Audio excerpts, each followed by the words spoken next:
Namaste.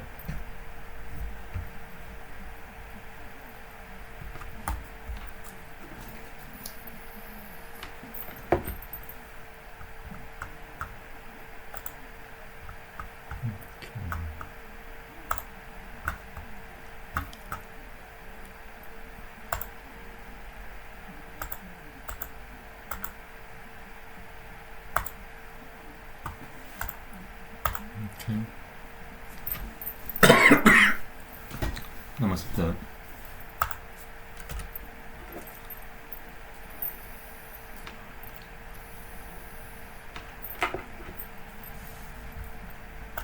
John chapter 12. 6 days before Pesach, Yah-Usha came to Beit Aniah, where Eleazar lived, the man Yah-Usha had raised from the dead. So they gave a dinner there in his honor. Martha served the meal, and Eleazar was among those at the table with him. Miriam took a whole pint of pure oil of spikenard, which is very expensive, poured it on Yah-Usha's feet, and wiped his feet with her hair, so that the house was filled with the fragrance of the perfume. But one of the Talmidim, Yehuda from Keriot, the one who was about to betray him, said, "This perfume is worth a year's wages. Why wasn't it sold and the money given to the poor?" Now, he said this not out of concern for the poor, but because he was a thief. He was in charge of the common purse and used to steal from it. Yah-Usha said, "Leave her alone. She kept this for the day of my burial. You always have the poor among you, but you will not always have me." A large crowd of Judeans learned that he was there, and they came not only because of Yah-Usha, but also so that they could see Eleazar, whom he had raised from the dead.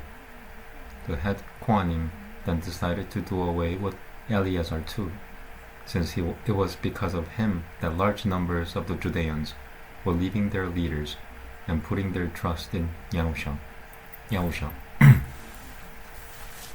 The next day, the large crowd that had come for the festival heard that Yah-Usha was on his way to Jerusalem. They took palm branches and went out to meet him, shouting, "Deliver us! Blessed is he who comes in the name of Yahweh, the King of Israel." After finding a donkey colt, Yah-Usha mounted it, just as the Tanakh says, "Daughter of Zion, don't be afraid. Look, your king is coming, sitting on a donkey's colt." His Talmidim did not understand this at first, but after Yah-Usha having glorified, then they remembered that the Tanakh said this about him, and that they had done this for him. The group that had been with him when he called Eleazar out of the tomb and raised him from the dead had been telling about it. It was because of this too that the crowd came out to meet him. They had heard that he had performed this miracle. The Bereshim said to each other, "Look, you're getting nowhere. Why, the whole world has gone after him." Among those who went up to worship at the festival were some Greek-speaking Jews. They approached Philip, the one from Beit Zaida in the Galilee, with a request. "Sir," they said, "we would like to see Yah-Usha." Philip came and told Andrew. Then Andrew and Philip went and told Yah-Usha. Yah-Usha gave them this answer: "The time has come for the Son of Man to be glorified. Yes, indeed. I tell you that unless a grain of wheat that falls to the ground dies, it stays just a grain. But if it dies, it produces a big harvest. He who loves his life loses it, but he who hates his life in this world will keep it safe right on into eternal life. If someone is serving me, let him follow me. Wherever I am, my servant will be there too. My Father will honor anyone who serves me. Now I am in turmoil. What can I say? Father, save me from this hour? No. It was for this very reason that I have come to this hour. I will say this: Father, glorify your name. At this, a bat kol came out of heaven. I have glorified it before, and I will glorify it again. The crowd standing there and hearing it said that it had thundered. Others said, an angel spoke to him. Yah-Usha answered, this bat kol did not come for my sake, but for yours. Now is the time for this world to be judged. Now the ruler of this world will be expelled. As for me, when I am lifted up from the earth, I will draw everyone to myself. He said this to indicate what kind of death he would die. The crowd answered, we have learned from the Torah that the Messiah remains forever. How is it that you say the Son of Man has to be lifted up? Who is this Son of Man? Yah-Usha said to them, the light will be with you only a little while longer. Walk while you have the light, or the dark will overtake you. He who walks in the dark doesn't know where he is going. While you have the light, put your trust in the light, so that you may become people of light. Yah-Usha said these things, then went off and kept himself hidden from them. Even though he had performed so many miracles in their presence, they still did not put their trust in him, in order that what Yeshayahu the prophet had said might be fulfilled. Yahweh, who has believed our report? To whom has the arm of Yahweh been revealed? The reason they could not believe was, as Yeshayahu said elsewhere, he has blinded their eyes and hardened their hearts, so that they do not see with their eyes, understand with their hearts, and do that shubha, so that I could heal them. Yeshayahu said these things because he saw the Shekinah of Yah-Usha and spoke about him. Nevertheless, many of the leaders did trust in him, but because of the Perushim, they did not say so openly out of fear of being banned from the synagogue, for they loved praise from other people more than praise from God. Yah-Usha declared publicly, those who put their trust in me are trusting not merely in me, but in the one who sent me. Also those who see me see the one who sent me. I have come as a light into the world, so that everyone who trusts in me might not remain in the dark. If anyone hears what I am saying and does not observe it, I don't judge him. For I did not come to judge the world, but to save the world. Those who reject me and don't accept what I say have a judge. The word which I have spoken will judge them at the last day, on the last day. For I have not spoken on my own initiative, but the Father who sent me has given me a command, namely, what to say and how to say it. And I know that his command is eternal life. So what I say is simply what the Father has told me to say.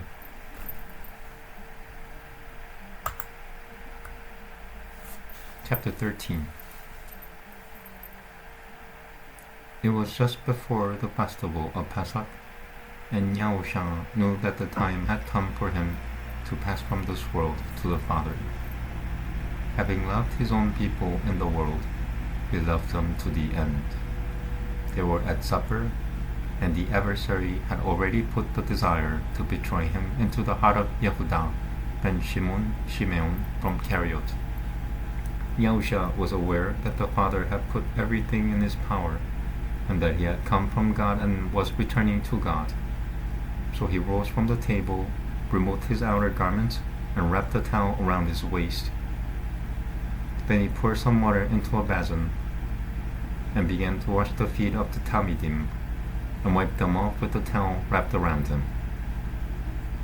He came to Shimeon Kefa, who said to him, Lord, you are washing my feet.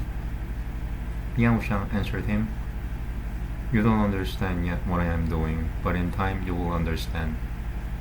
No, said Kefa, you will never wash my feet. Yah-Usha answered him, If I don't wash you, you have no share with me. Lord, Shimon Kefa replied, not only my feet but my hands and head too. Yah-Usha said to him, a man who has had a bath doesn't need a wash except his feet. His body is already clean. And you people are clean, but not all of you. He knew who was betraying him. This is why he said, not all of you are clean. After he had washed their feet, taken back his clothes, and returned to the table, he said to them, do you understand what I have done to you? You call me Rabbi and Lord, and you are right because I am. Now if I, the Lord and Rabbi, have washed your feet, you should also wash each other's feet. For I have set you an example, so that you may do as I have done to you. Yes, indeed, I tell you, a slave is not greater than his master, nor is an emissary greater than the one who sent him. If you know these things, you will be blessed if you do them. I am not talking to all of you. I know which ones I have chosen. But the words of the Tanakh must be fulfilled that say, the one eating my bread has turned against me. I'm telling you now, before it happens, so that when it does happen, you may believe that I am. Yes, indeed. I tell you that a person who receives someone I sent receives me, and that anyone who receives me receives the one who sent me. After saying this, Yah-Usha, in deep anguish of spirit, declared, yes, indeed, I tell you that one of you will betray me. The Talmidim stared at one another, totally mystified. Whom could he mean? One of his Talmidim, the one Yah-Usha particularly loved, was reclining close beside him. So Shimon Kefa motioned to him and said, ask which one he's talking about. Leaning against Yah-Usha's chest, he asked Yah-Usha, Lord, who is it? Yah-Usha answered, it's the one to whom I give this piece of matzah after I dip it in the dish. So he dipped the piece of matzah and gave it to Yehuda ben Shimeon from Keriot.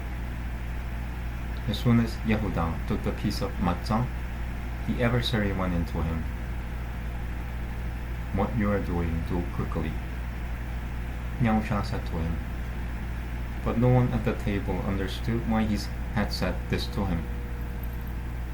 Some thought that since Yehuda was in charge of the common purse, Yah-Usha was telling him, buy what we need for the festival, or telling him to give something to the poor. As soon as he had taken the piece of matzah, Yehuda ran out, and it was night. Matzah. After Yehuda had left, Yah-Usha said, now the Son of Man has been glorified, and God has been glorified in him. If the Son has glorified God, God will himself glorify the Son, and will do so without delay. Little children, I will be with you only a little longer. You will look for me, and, as I said to the Judeans, where I am going, you cannot come. Now I say to you as well, I am giving you a new command, that you keep on loving each other. In the same way that I have loved you, you are also to keep on loving each other. Everyone will know that you're a Talmidim by the fact that you have love for each other. Shimon Kefa said to him, Lord, where are you going? Yah-Usha answered, where I am going you cannot follow me now, but you will follow later. Lord, Kefa said to him, why cannot follow you now? I will lay down my life for you. Yah-Usha answered, you will lay down your life for me? Yes, indeed, I tell you, Before the rooster crows, you will disown me 3 times. Okay, I'll do one more chapter. Okay. Chapter 14. Don't let yourselves be disturbed. Trust in God and trust in me. In my Father's house are many places to live. If there weren't, I would have told you, because I am going there to prepare a place for you. Since I am going and preparing a place for you, I will return to take you with me, so that where I am, you may be also. Furthermore, you know where I'm going, and you know the way there. Thomas said to him, Lord, we don't know where you are going, so how can we know the way? Yah-Usha said, I am the way, and the truth, and the life. No one comes to the Father except through me. Because you have known me, you will also know my Father. From now on, you do know him. In fact, you have seen him. Philip said to him, Lord, show us the Father, and it will be enough for us. Yah-Usha replied to him, Have I been with you so long without your knowing me, Philip? Whoever has seen me has seen the Father. So how can you say, show us the Father? Don't you believe that I am united with the Father, and the Father united with me? What I am telling you, I am not saying on my own initiative. The Father living in me is doing his own works. Trust me that I am united with the Father, and the Father united with me. But if you can't, then trust because of the works themselves. Yes, indeed. I tell you that whoever trusts in me will also do the works I do.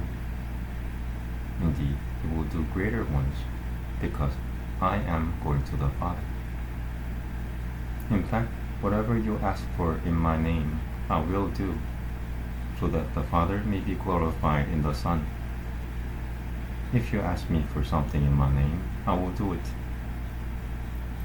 If you love me, you will keep my commands. And I will ask the Father, and he will give you another comforting counselor like me, the Spirit of truth, to be with you forever. The world cannot receive him, because it neither sees nor knows him. You know him, because he is staying with you and will be united with you. I will not leave you orphans. I am coming to you. In just a little while, the world will no longer see me, but you will see me. Because I live, you too will live. When that day comes, you will know that I am united with my Father, and you with me, and I with you.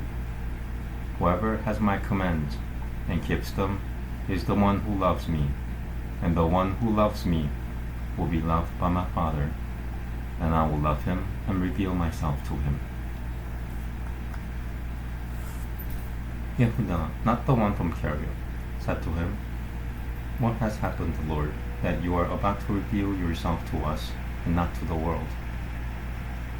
Yah-Usha answered him, If someone loves me, he will keep my word, and my Father will love him, and we will come to him and make our home with him. Someone who doesn't love me doesn't keep my words, and the word you are hearing is not my own, but that of the Father who sent me. I have told you these things while I am still with you, but the Counselor, the Ruach HaKodesh, whom the Father will send in my name, will teach you everything. That is, he will remind you of everything I have said to you. What I am leaving with you is shalom. I am giving you my shalom. I don't give the way the world gives. Don't let yourself be upset or frightened. You heard me tell you, I am leaving and I will come back to you. If you love me, you would have been glad that I am going to the Father, because the Father is greater than I.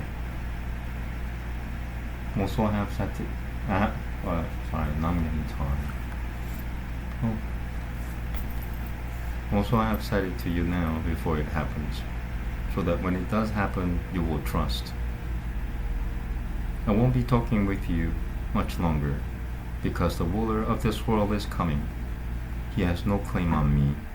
Rather, this is happening so that the world may know that I love the Father, and that I do as the Father has commanded me. Get up, let's get going. Okay.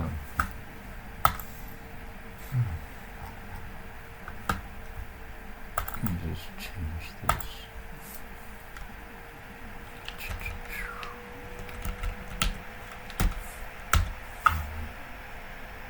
You know what? I'm gonna force myself to take a little break. And while I do that, I could change the title on my live. Yeah. Okay. So that was 12 to 14, I believe. I think. I'm a little tired from that. Why? 14, yes. 12 to 14. And I'm gonna read a few chapters starting Genesis 5, chapter 5, sorry. Yeah, 14. No, it's 12 to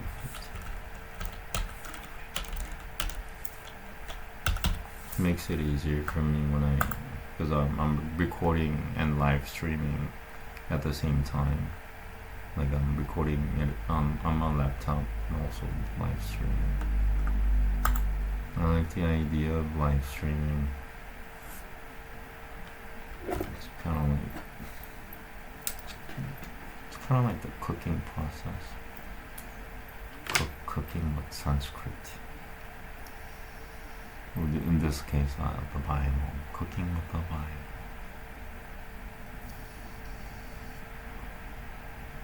Okay, so Genesis chapter 5.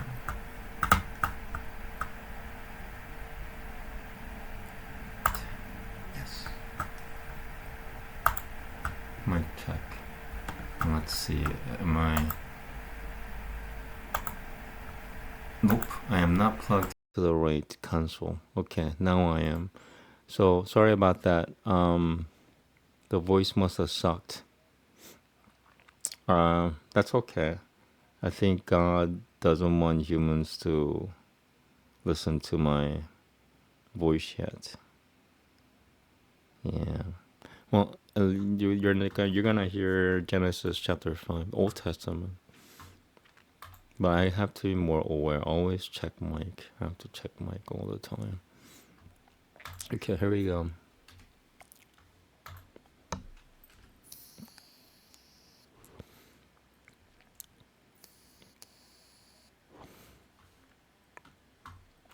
Wait, why does it say chapter 4? Double checking.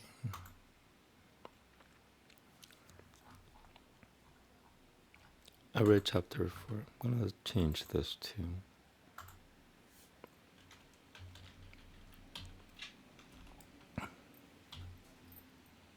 Okay, here we go.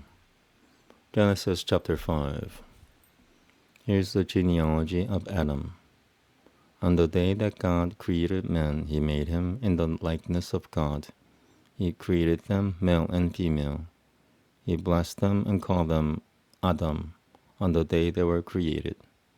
After Adam lived 130 years, he fathered a son like himself and named him Shet. After Shet was born, Adam lived another 800 years and had both sons and daughters. In all, Adam lived 930 years, and then he died. Shet lived 105 years and fathered Enosh. After Enosh was born, Shet lived another 807 years and had sons and daughters. In all, Shet lived 912 years. Then he died. Enosh lived 90 years and fathered Kenan. After Kenan was born, Enosh lived another 850 years and had sons and daughters. Enosh lived 905 years. Then he died. Kenan lived 70 years and fathered Mahalaleel. After Mahalaleel was born, Kenan lived another 840 years and had sons and daughters. Kenan lived 910 years. Then he died. Mahalaleel lived 65 years and fathered Yered. After Yered was born, Mahalaleel lived another 830 years and had sons and daughters. Mahalaleel lived 895 years. Then he died. Yered lived 162 years and fathered Hanok. After Hanok was born, Yered lived 800 years and had sons and daughters. Yered lived 962 years. Then he died. Hanok lived 65 years and fathered Methuselah. After Methuselah was born, Hanok walked with God 300 years and had sons and daughters. Hanok lived 365 years. Hanok walked with God. And then he wasn't there because God took him. Methuselah lived 187 years and fathered Lamech. After Lamech was born, Methuselah lived 782 years and had sons and daughters. Methuselah lived 969 years. Then he died. Lamech lived 182 years and fathered a son, whom he called Noah. For he said, "This one will comfort us in our labor, in the hard work we do with our hands, from the ground that Yahweh cursed." After Noah was born, Lamech lived 595 years and had sons and daughters. Lamech lived 777 years. Then he died. Noah was 500 years old, and Noah fathered Shem, Ham, and Japheth.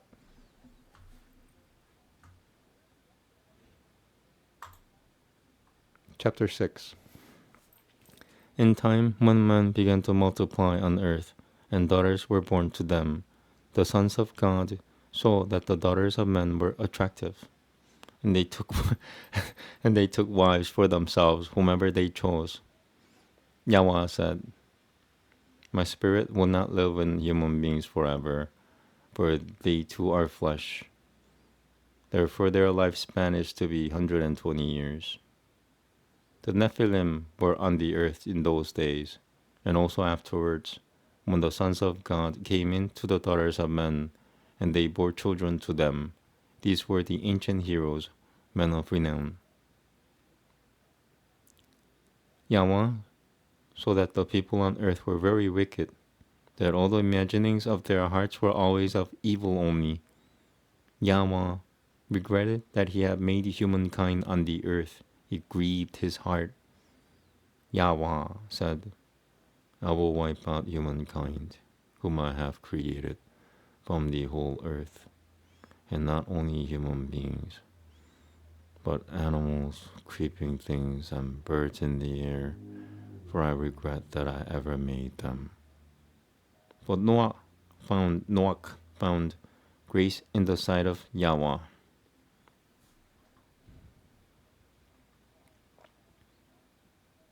Here is the history of Noah. In his generation, Noah was a man righteous and wholehearted. Noah walked with God. Noah fathered 3 sons, Shem, Ham, and Japheth. The earth was corrupt before God. The earth was filled with violence. God saw the earth, and yes, it was corrupt, for all living beings had corrupted their ways on the earth. God said to Noah, "The end of all living beings has come before me, for because of them the earth is filled with violence. I will destroy them along with the earth. Make your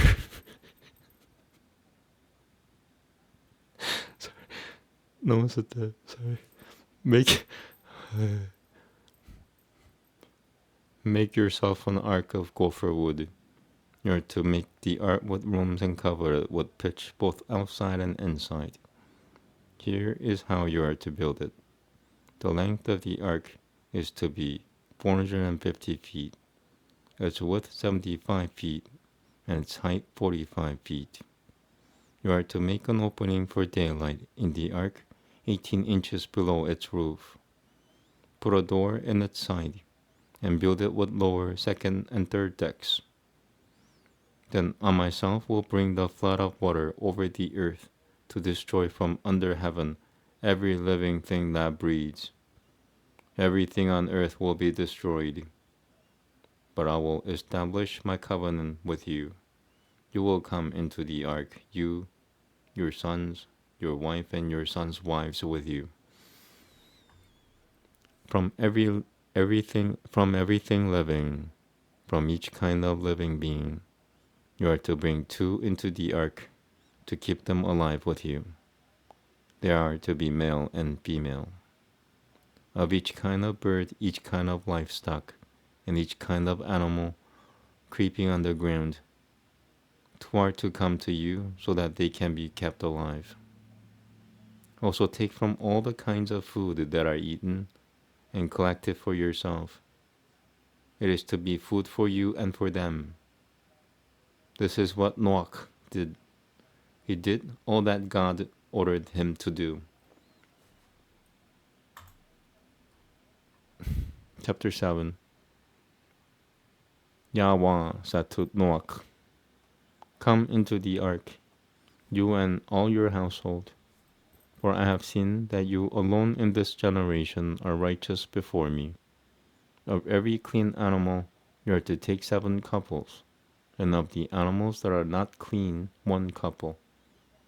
Also of the birds in the air take 7 couples, in order to preserve their species throughout the earth. For in 7 more days I will cause it to rain on the earth 40 days and 40 nights. I will wipe out every living thing that I have made from the face of the earth." Noah did all that Yahweh ordered him to do.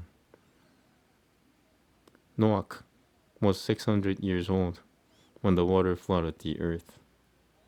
Noah went into the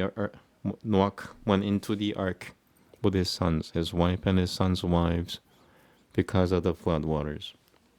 Of clean animals, of animals that are not clean, of birds, and of everything that creeps on the ground, couples, male and female, went into Noah in the ark, as God had ordered Noah. After 7 days the water flooded the earth. On the 17th day of the 2nd month of the 600th year of Noah's life, all the fountains of the great deep were broken up, and the windows of the sky were opened. It rained on the earth 40 days and 40 nights. On that same day, Noah entered the ark with Shem, Ham, and Japheth, the sons of Noah, Noah's wife, and the 3 wives of his sons accompanying them. They and every animal of every species, all the livestock of every species, every animal that creeps on the ground of every species, and every bird of every species, all sorts of winged creatures. They went into Noah in the ark, couples from every kind of living thing that breathes. Those that entered went in, male and female, from every kind of living being, as God had ordered him, and Yahweh shut him out inside. The flood was 40 days on the earth. The water grew higher and floated the ark, so that it was lifted up off the earth. The water overflowed the earth and grew deeper, until the ark floated on the surface of the water. The water overpowered the earth mightily. All the high mountains on under the entire sky were covered. The water covered the mountains by more than 22.5 feet. All living beings that moved on the earth perished. Birds, livestock, other animals, insects, and every human being. Everything in whose nostrils was the breath of the spirit of life. Whatever was on dry land died. He wiped out every living thing on the surface of the ground, not only human beings but livestock, creeping animals, and birds in the air. They were wiped out from the earth. Only Noach was left, along with those who were with him in the ark. The water held power over the earth for 150 days. Okay, I'm gonna read one more chapter. I'm tired, but I like reading it. I like what I'm doing. I like doing what I'm doing. Okay. Chapter 8. God remembered Noach, every living thing, and all the livestock with him in the ark. So God caused the wind to pass over the earth, and the water began to go down. Also the fountains of the deep and the windows of the sky were stopped. The rain from the sky was restrained, and the water came back from completely covering the earth. It was after 150 days that the water went down. On the 17th day of the 7th month, the ark came to rest on the mountains of Ararat. The water kept going down until the 10th month. On the first day of the 10th month, the tops of the mountains were seen. After 40 days, Noach opened the window of the ark which he had built, and he sent out a raven, which flew back and forth until the water had dried up from the earth. Then he sent out a dove to see if the water had gone from the surface of the ground. But the dove found no place for her feet to rest, so she returned to him in the ark, because the water still covered the whole earth. He put out his hand, took her, and brought her into him in the ark. He waited another 7 days and again sent the dove out from the ark. The dove came in to him in the evening, and there in her mouth was a freshly plucked olive leaf. So Noach knew that the water had cleared from the earth. He waited yet another 7 days and sent out the dove, and she didn't return to him any more. By the first day of the first month of the 601st year, the water had dried up from off the earth. So Noach removed the covering of the ark and looked. And yes, the surface of the ground was dry. It was on the 27th day of the 2nd month that the earth was dry. God said to Noach, "Go out from the ark, you, your wife, your sons, and your sons' wives with you. Bring out with you every living thing you have with you, birds, livestock, and every animal that creeps on the earth, so that they can swarm on the earth, be fruitful, and multiply on the earth." So Noach went out with his sons, his wife, and his sons' wives. Every animal, every creeping thing, and every bird, whatever moves on the earth, according to their families, went out of the ark. Noach built an altar to Yahweh. Then he took from every clean animal and every clean bird, and he offered burnt offerings on the altar. Sorry, I'm tired. I want to read it again. Starting at verse 20 again. Noach built an altar to Yahweh. Then he took from every clean animal and every clean bird, and he offered burnt offerings on the altar. Yahweh smelt the sweet aroma, and Yahweh said in his heart, "I will never again curse the ground because of humankind, since the imaginings of a person's heart are evil from his youth. Nor will I ever again destroy all living things, as I have done.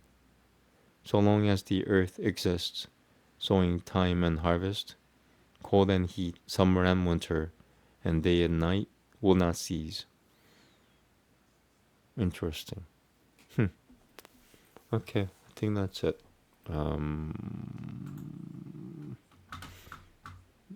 Making a note for myself, and also changed my life, but I could do that after I log off. Thank you very much. ASMR just, for 1 to 2 hours. Namaste.